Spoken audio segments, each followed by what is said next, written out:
یہ بات تو موجود ہے، لیکن میری بہنوں کو کون سمجھائے؟ اللہ اللہ، آقا کریم نے فرمایا میں نے جہنم میں سب سے زیادہ اگر کسی کی تعداد دیکھی تو عورتوں کی تعداد۔ اے عورتوں کثرت سے صدقہ دو، کہ میں نے جہنم میں سب سے زیادہ عورتوں کو دیکھا۔ دوپٹے مفلر بن گئے۔ ابھی سیدہ طیبہ طاہرہ خاتون جنت ملکہ فردوس بری سیدہ فاطمہ کا ذکر ہو رہا تھا۔ سیدہ فاطمہ میرے نبی کی اس بیٹی کا نام ہے جس کے سر کے دوپٹے کو بھی کبھی چاند و سورج نے نہیں دیکھا، چاند اور سورج نے بھی جس کے دوپٹے کو نہیں دیکھا، وہ سیدہ فاطمہ ہے۔ میرے امام کہتے ہیں جس کا آنچل نہ دیکھا مہو مہر نے، جس کا آنچل نہ دیکھا مہو مہر نے، اس نے دائے نزاہت پہ لاکھوں سلام۔ فاطمہ الزہرا کے دوپٹے کو کبھی چاند و سورج نے نہیں دیکھا۔ اور میری بہنوں کی پوزیشن کیا، ہمارے گھر کی عورتوں کا حال کیا؟ کوچنگ کے نام پہ بے پردگی، ولیمے کے نام پہ بے پردگی، مردوں سے خلط ملط۔ ذرا غور تو کیا ہوتا، پارکوں میں بے پردہ بیوی بیٹی بہن کو لے جانے والوں، جو مذہب عورت کی عزت کے تحفظ کی خاطر عورت کو مسجد میں آنے کی اجازت نہیں دیتا، وہ مذہب کسی کو پارک میں لے جانے کی اجازت کیسے دے سکتا ہے؟ لوگ کہتے ہیں مولانا یہ پرانے خیالات ہیں، عورت کو جو ہے پردے میں رکھنا یہ عورت پہ ظلم ہے، یہ عورت پہ زیادتی ہے۔ ہم نے کہا کیا پردے میں رکھنے کا نام ظلم ہے؟ اگر پردے میں رکھنے کا نام ظلم ہے تو تو نے عورت کو تو باہر کیا، اپنی دولت کو کیوں باہر نہیں کرتا؟ ذرا لا کر کے جیسے عورت کو تو نے روڈ پہ میز پر سجا کر رکھ دیا، بازاروں کی زینت بنا دیا، پارکوں کی زینت بنا دیا، کبھی دولت اور زیورات نکال کے اس کو بھی پارکوں میں لا کے رکھ دے، کبھی اس کو بھی چوکھٹ پہ لا کے رکھ دے، کبھی اس کو بھی روڈ پہ لا کے رکھ دے۔ کہے گا نہیں نہیں مولانا وہ تو بہت قیمتی چیز ہے۔ تو نادان، دولت سے زیادہ قیمتی اگر کوئی اسلام کے نزدیک چیز ہے تو اس کو عورت کہتے ہیں۔ عورت اگر عورت بچی کی شکل میں پیدا ہو تو ماں باپ کے لیے جنت ہے، نہیں عورت کی شکل میں ہو تو شوہر کے لیے جنت ہے، اور جب ماں بن جاتی ہے تو جنت اس کے قدموں میں سمٹ کر آ جاتی ہے۔ میرے نبی فرماتے ہیں الجنت کامل الامہات، جنت تمہاری ماں کے قدموں کے نیچے۔ نعرہ تکبیر، نعرہ رسالت، مسلک اعلی حضرت، مذہب اسلام، علامہ محمد القادری صاحب طویلہ، نعرہ تکبیر، نعرہ رسالت، اصلاح معاشرہ کانفرنس۔ اب بتاؤ کیا جنت سے قیمتی کوئی چیز ہے؟ اور ہمارے یہاں بیٹی کی شکل میں تو جنت، بیوی کی شکل میں تو جنت، ماں کی شکل میں تو جنت۔ تو جنت کو روڈ پہ لے کے گھومو گے؟ ارے اللہ نے بھی جنت کو بے پردہ نہیں رکھا بلکہ بہت اوپر اٹھا کے رکھا۔ میں توجہ چاہتا ہوں اہل علم کی توجہ۔ جنت کو اتنا چھپا کے رکھا، نہ وہاں تصور جا سکتا ہے، نہ وہاں تخیل جا سکتا ہے، نہ وہاں زندہ جا سکتا ہے، نہ وہاں مردہ جا سکتا ہے۔ اللہ جسے چاہے گا وہی جائے گا جو اس کا محرم راز ہوگا، اس کے علاوہ کوئی نہیں جا سکتا۔ سب کو آخرت میں جانا ہے، پہلے کوئی نہیں جا سکتا۔ اور پھر پردے میں رکھنا اگر ظلم ہے تو تو نے دولت پردے میں کیوں رکھی؟ کہا قیمتی ہے۔ ہم کہتے ہیں قیمتی چیز تو پردے میں رکھی جاتی ہے، قیمتی چیزیں پردے میں رکھی جاتی ہے۔ دیکھو ساری مسجدیں، میں صرف سمجھانے کے لیے کہہ رہا ہوں اس کو، ساری مسجدیں بے پردہ، ٹھیک توجہ، ساری مسجدیں بے پردہ، ساری مسجدیں برہنہ، ساری مسجدیں کھلی ہوئی۔ کیوں کھلی ہے؟ بے پردہ ہے۔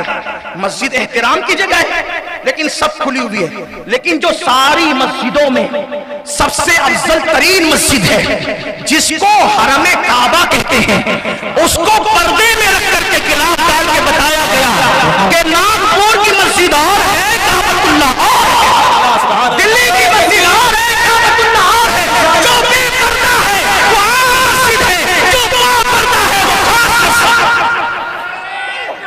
نعرہ تکبیر، نعرہ رسالت، سید امیر القادری صاحب قبلہ۔ سبحان اللہ سبحان اللہ، بہت خوب۔ کچھ لوگ ادھر ادھر بیٹھ کر کے کودتے تھے، یہ عورتوں کو پردے میں رکھ کے رکھے، ان کو اسٹاپ لگا دیا، ان کو دیکھ کر ایسا لگتا ہے کہ جیسے کچرے کا ڈبہ ہے، جیسے کچرے کا۔ کہاں تو ساری عورتوں کو بے پردہ کرنے چلے تھے، قدرت نے کہا پردے کے دشمنوں اب ہم مردوں کو بھی پردے میں کر دیں گے۔ قدرت फिरो मुंह पर, मुंह छुपाए छुपाए फिरो। मुंह कौन छुपाता है? या तो कीमती छुपाता है या तो मुजरिम छुपाता है। कीमती तो हो नहीं तो हो क्या तुम? कीमती का मुंह तो कुदरत ने छुपाया, तो तुम कीमती तो हो नहीं। और तुम कौन हो? वल्लाह हमारे यहाँ बेटी की बड़ी इज्जत है, तो मस्जिदें सब खुली हुई है। जो मस्जिद की सरदार है वो पर्दे में है, और बता दिया गया कि जो पर्दे में वो सबसे अफजल है। इसी तरह सारी कब्रें खुली पड़ी हुई है, बेपर्दा है, बेपर्दा है। सारी कब्रिस्तानों को जाके देखो, मगर गौसे पाक की कब्र पर्दे में, गरीब नवाज की कब्र पर्दे में, आला हजरत का मजार पर्दे में, मुफ्ती आजम का मजार पर्दे में, अहमद कबीर रिफाई का मजार पर्दे में, महबूब इलाही का मजार पर्दे में, गिलाफ डाल के पर्दा डाल दिया गया। अब किसी को वहां खड़े रह के नहीं करना पड़ता। ये वली की कब्र है, ये वली की कब्र है, ये सहाबी की कब्र है, ये नबी की कब्र है। जहां जहां सुन्नियों का इख्तियार था, अहलुल्लाह के मजार पे गिलाफ डाल के बता दिया, जो कब्रें नंगी पड़ी है वो आम कब्रें हैं, जिसको पर्दे में लग दिया गया है वो खास कब्रें। नारे तकबीर, नारे तकबीर, नारे रिसालत। इसीलिए हम कब्रों को देखकर फातिहा पढ़ते हैं। जिस कब्र पे गिलाफ है, शराबी की नहीं होगी, जुआरी की नहीं होगी, नहीं होगी किसी पापी की, क्योंकि इस पे गिलाफ है, पर्दे में है। बहुत लंबी हो सकती है लेकिन ज्यादा लंबी नहीं करता, मुख्तसर करना चाहता हूं। दुनिया में करोड़ों किताबें छप चुकी है, छप रही है, सारी किताबें नंगी पड़ी हुई है, लेकिन एक किताब है जो अल्लाह की किताब है, वो जुज़दान में रखकर बताई जाती है। जिसको किताबों में सबसे अफजल समझा उसको भी पर्दे में रखा। और एक बात कहूं, मखलूक को सबको बेपर्दा कर दिया, खालिक पर्दे में रहकर बता रहा है। बोलो खालिक पर्दे में है कि नहीं? जैसा कि उसकी शान है। अरे हिजाबात उठाने के लिए मूसा कहे तो भी कहा जाए नहीं उठाएंगे, मूसा के लिए भी नहीं उठाएंगे। पर्दा कितना है? वो एक ही है जिसके लिए बेहिजाब हो जाएंगे, वो एक ही है जिसके लिए बेनकाब हो जाएंगे, वो एक ही है जिसके लिए पर्दे उठा देंगे। जैसा कि अपनी शान है, वो कहा वो कौन है? वो कहा जो महबूब होता है फिर उससे पर्दा नहीं होता, उसे तो बुलाएंगे भी बेपर्दा और दीदार भी कराएंगे बेपर्दा। तू मुझे देख ले, मैं तुझे देख लूं, देखने का मजा आज की रात है। लेकिन देखा किसने? तो मेरे इमाम ने क्या पर्दा इससे भी उठा, राजों से पर्दा उठा। कहते वही है अव्वल, वही है आखिर, वही है जाहिर, वही है बातिन। गया कौन? लोग लड़ रहे हैं, लोग मुनाजरे कर रहे, कौन गया, कौन गया, कौन गया? तो इश्क मोहब्बत के इमाम ने मसला हल कर दिया, कौन गया? कहा वही है अव्वल, वही है आखिर, वही है जाहिर, वही है बातिन। उसी के जलवे, उसी से मिलने, उसी से उसकी तरफ गए, उसी के जलवे, उसी के जलवे, उसी से मिलने, उसी से उसकी तरफ गए। तो अर्ज ये कर रहा था, औरतों को पर्दे में रखना जुल्म नहीं है। अगर जुल्म होता तो मखलूक बेपर्दा, खालिक को अपनी शान के मुताबिक खालिक ने अपने आप को पर्दे में किया, जैसे कि उसकी शान। ये जुल्म नहीं है, ये कीमती बताने के लिए। इसलिए बहनों से कहता हूं बेपर्दा ना निकला करो। हदीस पाक में आता है कि जब औरत बेपर्दा निकलती है तो उसके साथ 17 शैतान निकलते हैं, और वो 17 शैतान कहते हैं देखो इसको और इसके गुनाह में मुब्तला हो जाओ, देखो इसको और इसके गुनाह में मुब्तला हो जाओ, देखो इसको और इसके गुनाह। और अल्लाह ताला उस वक्त तक उस पर लानत करता है जब तक वो घर वापस नहीं आ जाती। अल्लाह की लानत, फरिश्तों की लानत, तमाम मोमिनीन की उस पर लानत होती जो बेपर्दा घर से निकलती। ये है बेपर्दा निकलने वाली औरत के लिए सजा और उसका वबाल। जिस पे लानत बरसती हो उसके घर हाथ के पके हुए खाने में बरकत क्या होगी? जिस पे लानत बरस रही हो वो घर के लिए मलका क्या साबित होगी? ये जो कह रहे हो ना कि बेटियां भाग रही है और घरों में झगड़े हो रहे हैं और बेबरकती है, जिस औरत पर कुदरत लानत करे, तावीज उस औरत को कभी बरकती नहीं बना सकता।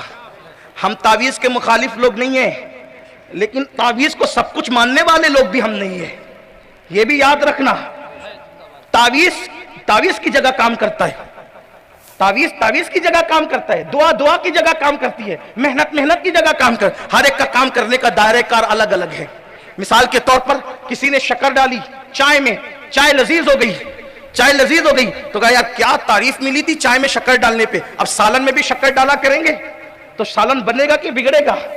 शक्कर का काम चाय की हद तक है, शरबत की हद तक है, सालन के लिए उसका काम नहीं है, वहां कुछ और काम करना है। इसलिए याद रखो बेबरकती हो जाती है औरत। और याद रखना जिस घर के मर्द अपने घर की औरत को پردے کی تلقین نہ کرے، اسے بے پردہ گھومنے دے، اسے بے پردگی کرنے دے۔ میرے آقا فرماتے وہ لوگ دیوس ہے، دیوس، اور جنت کے دروازے پہ لکھا ہے اللہ نے دیوس کے لیے جنت کو حرام کر دیا ہے، اللہ نے دیوسوں کے لیے جنت کو حرام کر دیا ہے۔ اور جو اپنی عورتوں کو بے پردہ گھومنے سے نہ روکے، نہ اللہ اس کی نمازیں قبول کرتا ہے، نہ اللہ اس کی دعائیں قبول کرتا ہے، اور جب وہ قیامت کے دن اٹھے گا اس کی پیشانی پہ لکھا ہوگا یہ اللہ کی رحمت سے محروم کر دیا گیا ہے۔